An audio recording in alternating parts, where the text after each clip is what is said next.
ஆதரித்து நடைபெறக்கூடிய இந்த மாபெரும் பொதுக்கூட்டத்திற்கு தலைமையேற்று தொடக்கத்தில் அனைவரையும் வரவேற்று மகிழ்ந்திருக்கக்கூடிய உட்காருங்க நான் சொல்ல முடிஞ்சா பெரம்பலூர் மாவட்ட கழகத்தினுடைய செயலாளர் அருமை நண்பர் ஜெகதீசன் அவர்களே, மண்டல பொறுப்பாளர் மாண்புமிகு அமைச்சர் கே நேரு அவர்களே, அரியலூர் மாவட்ட திராவிட முன்னேற்ற கழகத்தினுடைய செயலாளர் மாண்புமிகு அமைச்சர் சிவசங்கர் அவர்களே,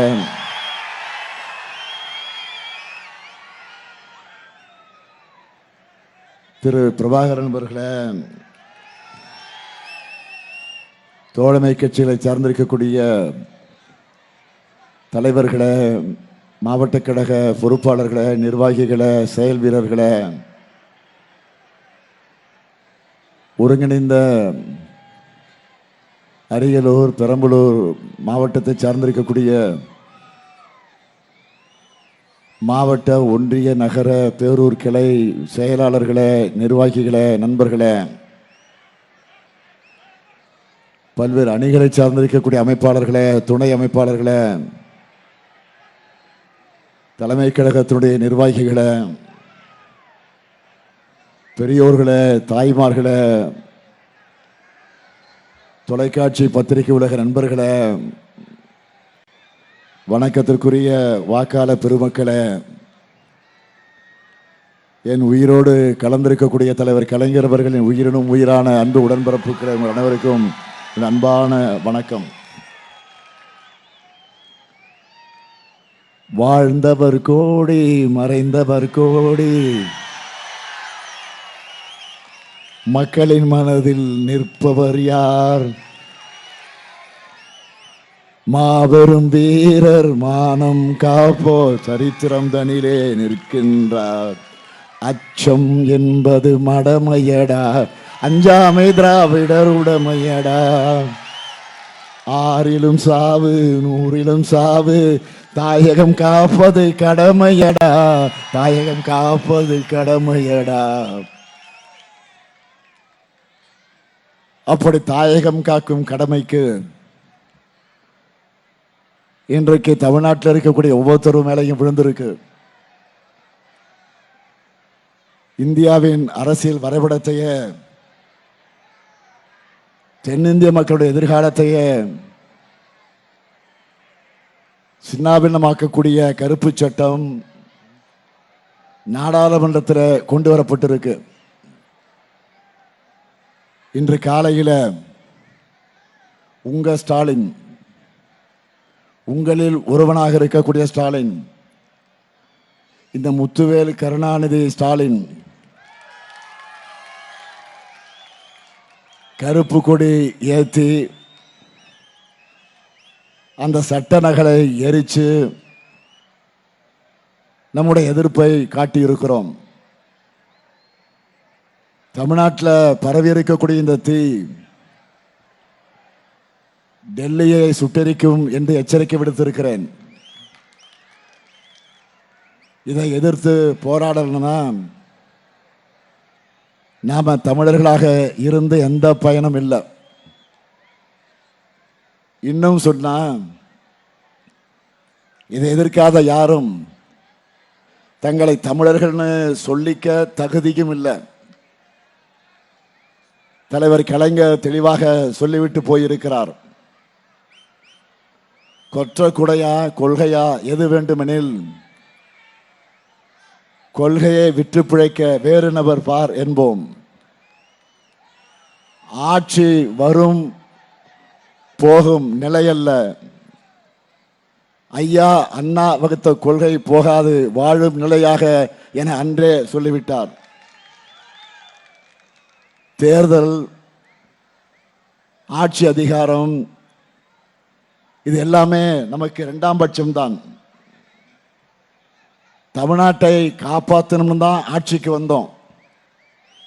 இப்போ தமிழ்நாட்டுக்கு ஆபத்துனா திமுக பார்த்துட்டு சும்மா இருக்குமா? உயிரே போனாலும் திமுக இந்த அநியாயத்தை தடுக்கும். வடக்கோடு போர் செய்து தமிழ்நாட்டுக்கு என புதுசா நல்லாவே பழக்கப்பட்டது தானே. தந்தை பெரியாரும் அண்ணாவும் தமிழின தலைவர் கலைஞரும் ஏற்கனவே செய்த போர் இது.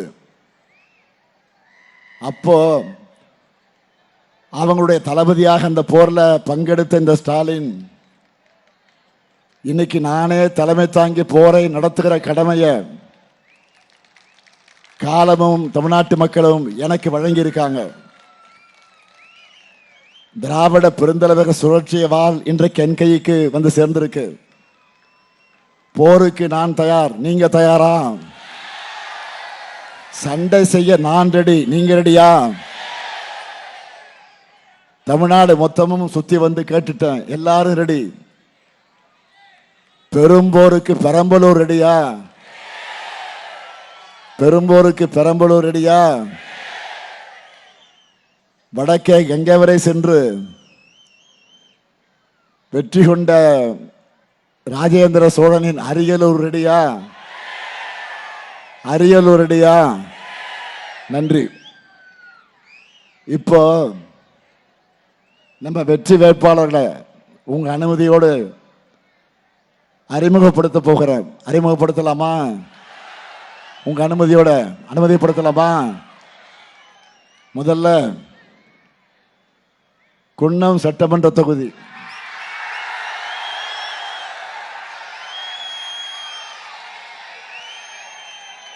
நமது வெல்லும் வேட்பாளர் அமைச்சர் எஸ். சிவசங்கர் அவர்கள்.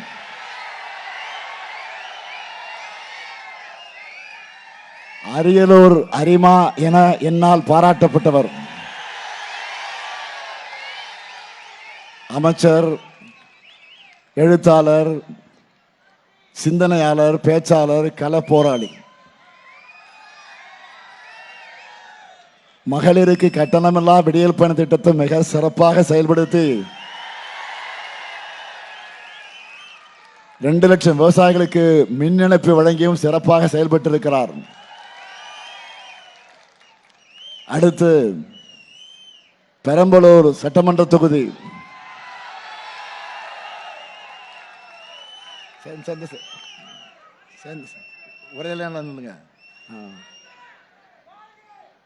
நமது வெல்லும் வேட்பாளர் டாக்டர் ஜெயலட்சுமி அவர்கள். மருத்துவராக இருந்தாலும் மக்கள் பணியாற்ற வந்திருக்கிறார். இவருடைய அம்மா சரோஜினி அவர்கள் திருச்சி பெரம்பலூர் மாவட்ட மகளிரணி அமைப்பாளராக இருந்தவர். ஜெயலட்சுமி பெரம்பலூர் மாவட்ட மருத்துவரணி தலைவராக பணியாற்றி வருகிறார். அடுத்து அரியலூர் சட்டமன்ற தொகுதி நமது வெல்லும் வேட்பாளர் லதா பாலு அவர்கள். திருமானூர் ஊராட்சி ஒன்றிய பெருந்தலைவர், சிறப்பாக மக்கள் பணியாற்றக்கூடியவர். அரியலூர் மாவட்ட மகளிரின் அமைப்பாளராக 3 முறை இருந்திருக்கிறார்.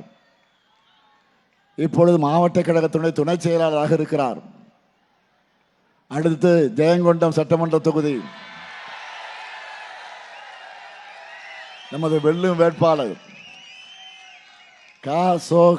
கண்ணன் அவர்கள். ஜெயங்கொண்டம் சட்டமன்ற உறுப்பினராக இருந்து நல்ல பல திட்டங்களை இந்த தொகுதிக்கு கொண்டு வந்தவர். கடந்த 5 ஆண்டுகளில் இந்த தொகுதிக்கு மட்டுமே 2107 கோடி ரூபாய் மதிப்பிலான திட்டப்பணிகளை கொண்டு வந்திருக்கிறார். இந்த 4 பேருக்கும் உதயசூரியன் சின்னத்தில் நீங்கள் எல்லாம் பெருவாரியான வாக்கினை வழங்கி வெற்றி பெற வைக்கணும். 4 பேருடைய வெற்றியும் உறுதியா? சத்தமா? இன்னும் சத்தமா? நன்றி. வேட்பாளர்கள் இப்போ உட்காரலாம். உங்க சீட்டு கன்ஃபார்ம் ஆயிடுச்சு, உட்காருங்க. இந்த அரியலூர் பெரம்பலூர் மாவட்டங்களுக்கு நம்ம திராவிட மாடல் ஆட்சியில் செஞ்சு தந்திருக்கக்கூடிய நலத்திட்ட பணிகளை சில முக்கியமானவற்றை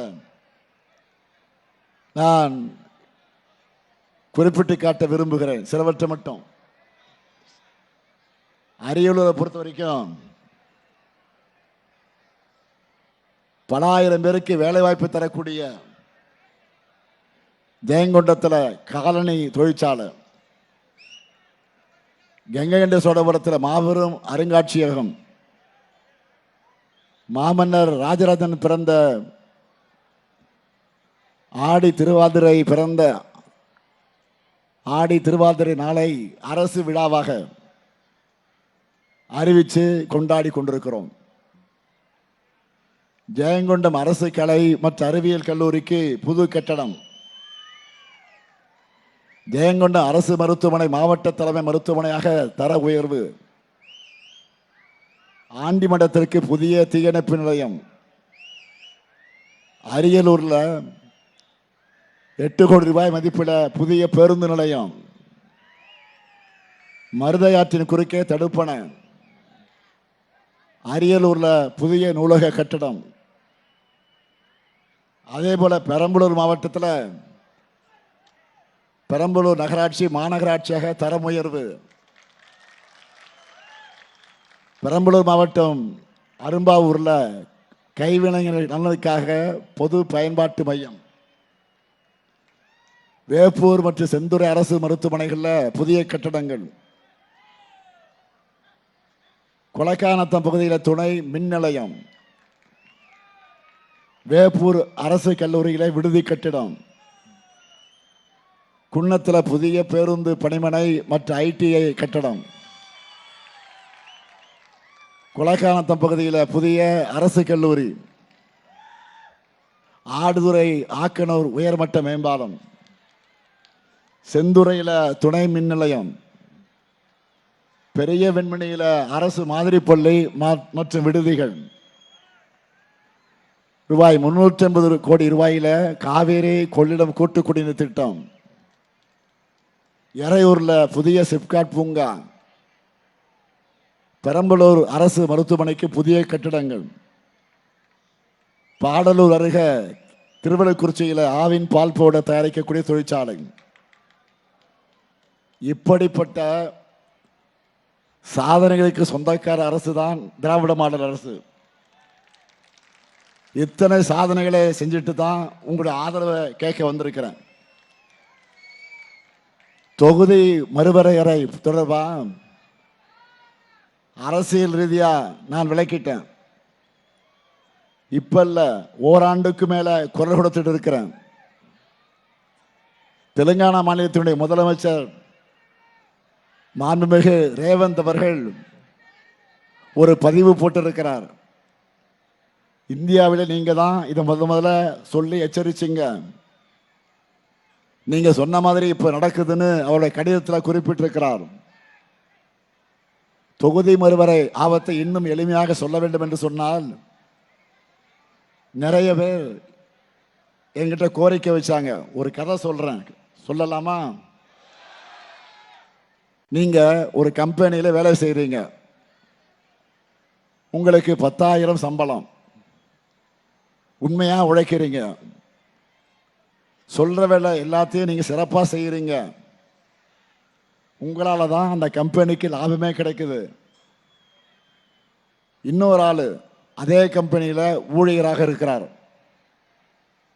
உங்களுக்கு கொடுக்கறத விட அந்த ஆளுக்கு 2 மடங்கா, அவருக்கு 10,000னா இவருக்கு 2 மடங்கு 20,000 சம்பளம் கொடுக்கிறாங்க. ஆனா சொல்ற எந்த வேலையும் அந்த ஆளு சரியா செய்ய மாட்டார். இப்ப எல்லாருக்கும் சம்பளத்தை உயர்த்த போற நேரத்தில் வேலையே செய்யாத அந்த ஆளுக்கு 20,000 50,000 சொன்னா எல்லா வேலையும் கரெக்டா செஞ்சு கொண்டிருக்கக்கூடிய இவருக்கு 10,000 12,000 கொடுத்தா அது நியாயமா அநியாயமா? இதுக்கு பேர் அயோக்கியத்தனமா இல்லையா? நீங்களே சொல்லுங்க. நமக்கு தான் 2,000 கூட வருதுன்னு யாராவது நினைப்போமா? மாட்டோம்.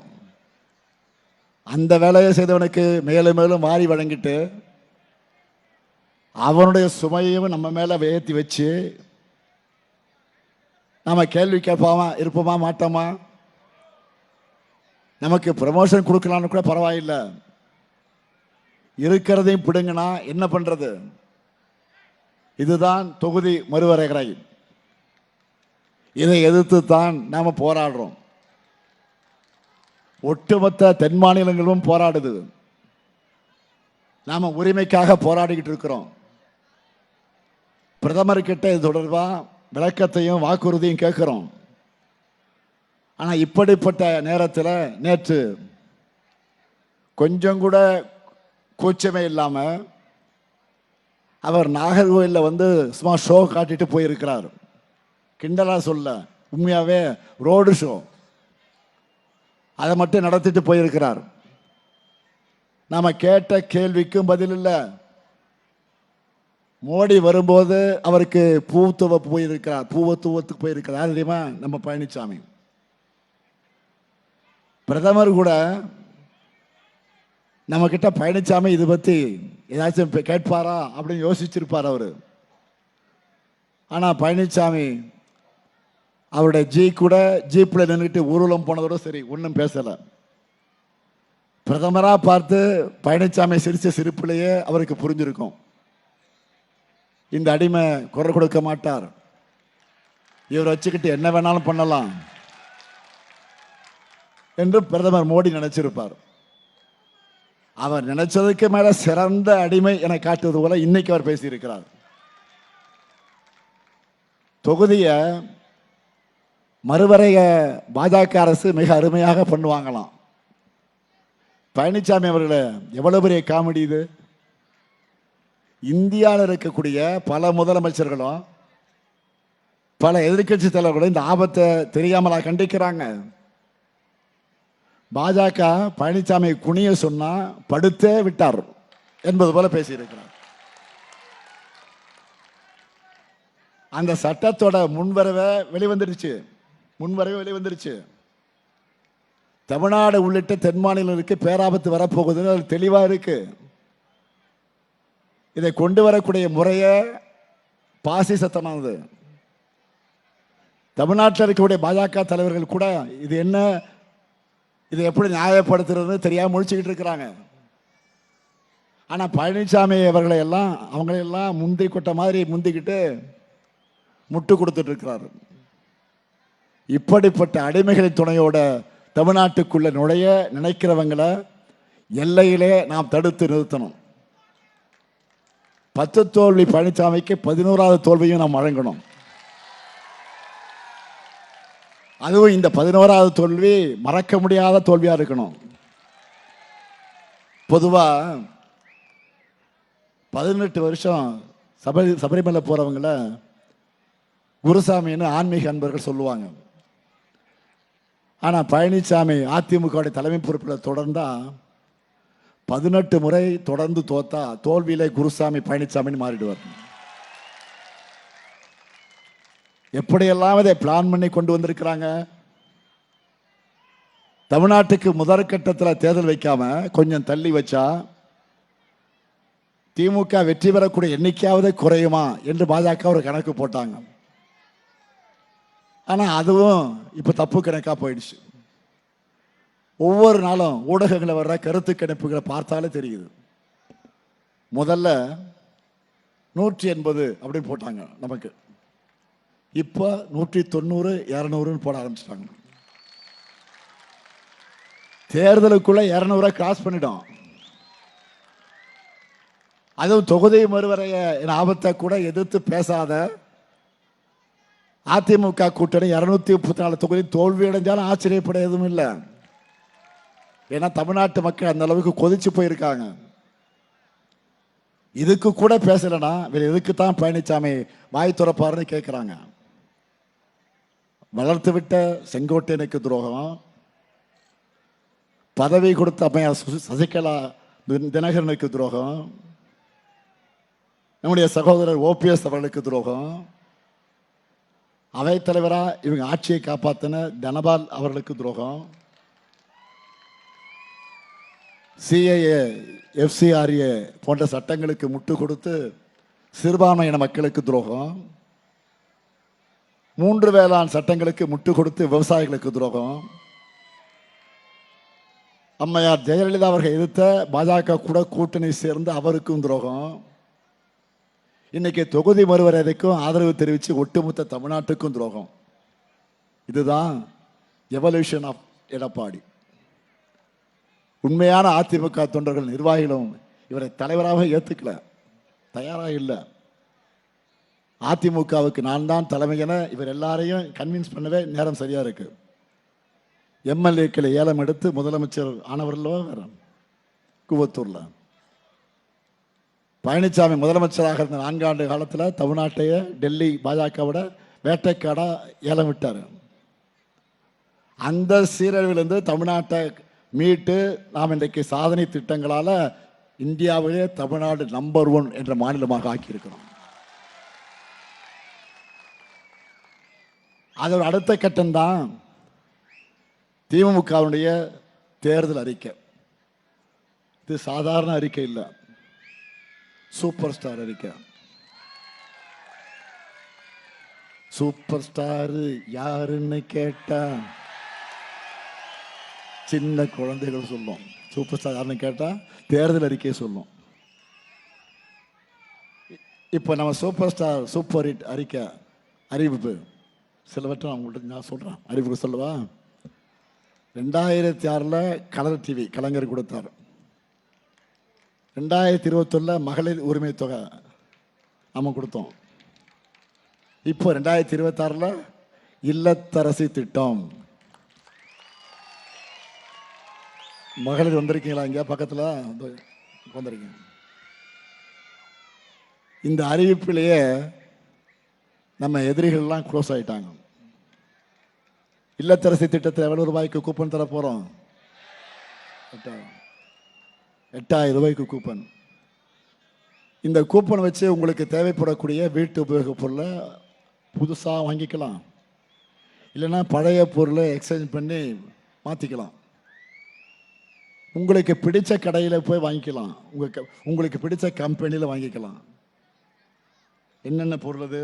Washing machine, fridge, TV, grinder, mixie, microwave oven, stove, induction stove. இது எதெல்லாம் வாங்கணும் இப்போ பெண்கள்லாம் இப்போ டிஸ்கஸ் பண்ண ஆரம்பிச்சிட்டிங்க. இப்போது செய்தி வருது எனக்கு. இதெல்லாம் எங்கே வாங்கலாம், எப்போ வாங்கலாம் டிஸ்கஸ் ஆரம்பிச்சாச்சு. இதெல்லாம் வாங்குறப்போ உங்கள் வீட்டுக்காரெலாம் கேட்காதீங்க, கேட்டால் குழப்பிடுவாங்க. ஏதாவது பிரச்சனை வந்துடும், கேட்கலாதீங்க. ஏதாவது பிரச்சனை இருந்தால் சொல்லுங்கள், அண்ணன் இருக்கேன், நான் பார்த்துக்கிறேன், அண்ணன்ட்ட சொல்லுங்க. இது முழுக்க முழுக்க உங்களுக்காக நான் கொண்டு வந்திருக்கக்கூடிய திட்டம். நீங்கள் தான் டிசைட் பண்ணணும். அடுத்த வாக்குறுதி உரிமை தொகை. ரெஸ்டே இல்லாமல் உழைக்கிறாங்க பாருங்க என்னுடைய சகோதரிகள், தாய்மார்கள். நான் ரெஸ்பெக்ட் கொடுக்கணுங்கன்னு, ரெஸ்ட் இல்லாமல் உழைக்கிறவங்களுக்கு ரெஸ்பெக்ட் கொடுக்கணும். அதற்காக கொண்டு வந்த திட்டம் தான் கலைஞர் மகளிர் உரிமை திட்டம். திராவிட மாடல் 2.0 ஆட்சி, திராவிட மாடல் 2.0 ஆட்சியில் இனி மாசம் 1000 இல்ல, எவ்வளோ? 2000 வழங்கப்படும். இப்போ பெண்கள் எல்லாம் கணக்கு போட ஆரம்பிச்சிட்டாங்க. என்ன கணக்கு தெரியுமா? பொங்கலுக்கு முன்னாடி சொல்லிட்டு 3000, பிப்ரவரியில் சொல்லாமலே 5000, அடுத்து இல்லத்தரசி கூப்பன்ல 8000. ஆக ஸ்டாலின் 8000 கொடுக்குறாரு. ஆக 8 + 8 நாம் போடுவோம் ஓட்டு உதயசூரியனுக்கு. கொடுத்ததெல்லாம் கொடுத்தார். அதுவும் ஒரு பாட்டு இருக்கு, படகோட்டியில் எம்ஜிஆர் பாடுவார், கொடுத்ததெல்லாம் கொடுத்தார் அவர் யாருக்காக கொடுத்தார். ஸ்டாலின்லாம் யாருக்காக கொடுத்தார்? உங்களுக்காக தான். ஒட்டுமொத்த தமிழ்நாட்டு பெண்களுக்கும் கொடுத்தார். ஏன்னா சகோதரிகளாக நீங்கள் மகிழ்ச்சியாக இருக்கிறாங்க. இது மட்டும் இல்லை, கல்லூரிக்கு போகிற மாணவர்களுக்கு மாதம் 1000 ரூபாய்,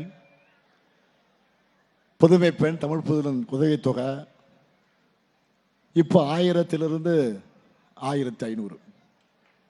மேலும் முதியோர், மாற்றுத்திறனாளிகள், ஆதரவற்ற பெண்கள் எல்லாருக்கும் டபுள், இப்போ 2 மடங்கா உயர்த்த போகிறோம். நெல் கொள்முதல் விலை குவிண்டால் ஒன்றுக்கு 3500 ரூபாய் உயர்த்தி வழங்கப்படும். கரும்பு கொள்முதல் விலை டன் ஒன்றுக்கு 4500 ரூபாய் உயர்த்தி வழங்கப்படும். பால் கொள்முதல் விலை லிட்டர் ஒன்றுக்கு 5 ரூபாய் உயர்த்தி வழங்கப்படும். அடுத்த 5 வருஷத்தில் 10,000 புதிய பேருந்துகள் தமிழ்நாடு முழுவதும் போடப்போகுது. காலை உணவு திட்டம் 5ஆம் வகுப்பு வரை கொடுத்துருந்தோம்ல, காலை உணவு திட்டம் இப்போ 8ஆம் வகுப்பு வரை அனைத்து வகுப்பறைகளும் ஸ்மார்ட் வகுப்பறைகளாக மாற்றப்படும். அடுத்த 5 வருஷத்தில் 35 லட்சம் கல்லூரி மாணவர்களுக்கு லேப்டாப் முழுமையாக வழங்க போறோம். கலைஞர் கனவு இல்லம் உள்ளிட்ட பல்வேறு திட்டங்கள் மூலமா 10 லட்சம் ஏழைகளுக்கு வீடுகள் கட்டித்தரப்படும். தொழிற்சாலை அதிகம் உள்ள நகரங்களில் பெண்கள் வேலைக்கு செல்ல எளிதாக்க 1000 குழந்தைகள் காப்பகங்களை உருவாக்க போறோம். மகளிர் சுய உதவிக்குழு பெண்கள் ஷேர் ஆட்டோ வாங்க மானியத்தோடு கூடிய வங்கி கடன் பெற்று தரப்படும். பிஸ்னஸ் மேன் சொல்றோம், இனிமேல் பெஸ்டஸ் உமன் உருவாக்குவதற்கு சுய உதவிக்குழு பெண்கள் தொழில் தொடங்க எந்த ஷூரிட்டி இல்லாமல் 5 லட்சம் ரூபாய் வரை மானியத்தோடு கூடிய கடன் வழங்கப்படும். பிசி, எம்பிசி, சீர்மரபினர், சிறுபான்மையினர் ஆகியோருக்கு தொழில் தொடங்க உச்சவரம்பு 30 லட்சம் ரூபாயாக உயர்த்தப்படும்.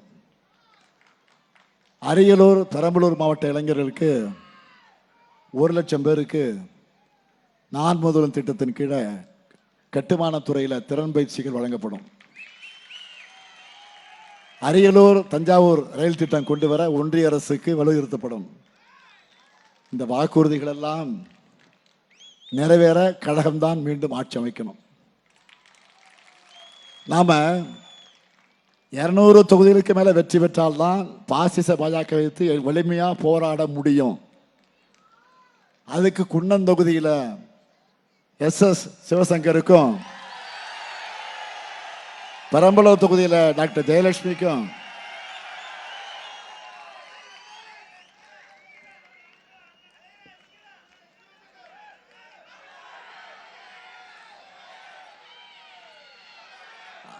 அரியலூர் தொகுதியில் லதா பாலுவுக்கும்,